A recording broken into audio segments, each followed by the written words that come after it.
Array పిల్లలకు phone ఇస్తున్నారు చూడు, బుద్ధి లేదు పేరెంట్స్ కి అసలు. వీళ్ళు చూడు పిల్లలకి చిప్స్ చాక్లెట్లు బిస్కెట్లు ఇస్తున్నారు.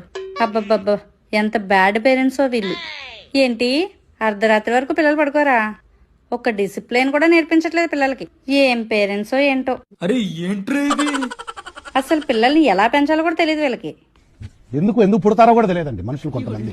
ఆ ఒక్క నిమిషం వాళ్ళని చూసి మొత్తం వాళ్ళ లైఫ్ అంతా ఇంతే అని డిసైడ్ చేసేస్తారు. ఏమో పిల్లలకి అసలు ఇంటి దగ్గర ఫోన్ ఇవ్వరేమో. ఆ టైంలో వాళ్ళు ఏదైనా ఇంపార్టెంట్ మాటల్లో ఉండో, లేదా వాళ్ళు అల్లరి భరించలేకో ఫోన్ ఇచ్చుండొచ్చు. ఇంకా ఈ చిప్స్ చాక్లెట్స్ బిస్కెట్లు ఎప్పుడో నెలకో 2 నెలలకో బయటికి వెళ్ళినప్పుడే వాళ్ళకి ఇస్తారేమో.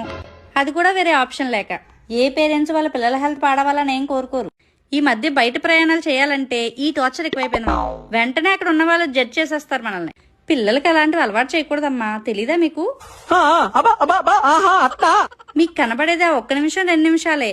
మేం ప్రతిరోజు ఇలాగే ఉండం. దయచేసి పేరెంట్స్ ని జడ్జ్ చేయడం మానేసి వీలైతే వాళ్ళకి సపోర్ట్ చేయండి, వాళ్ళని టార్చర్ చేయకండి ప్లీజ్.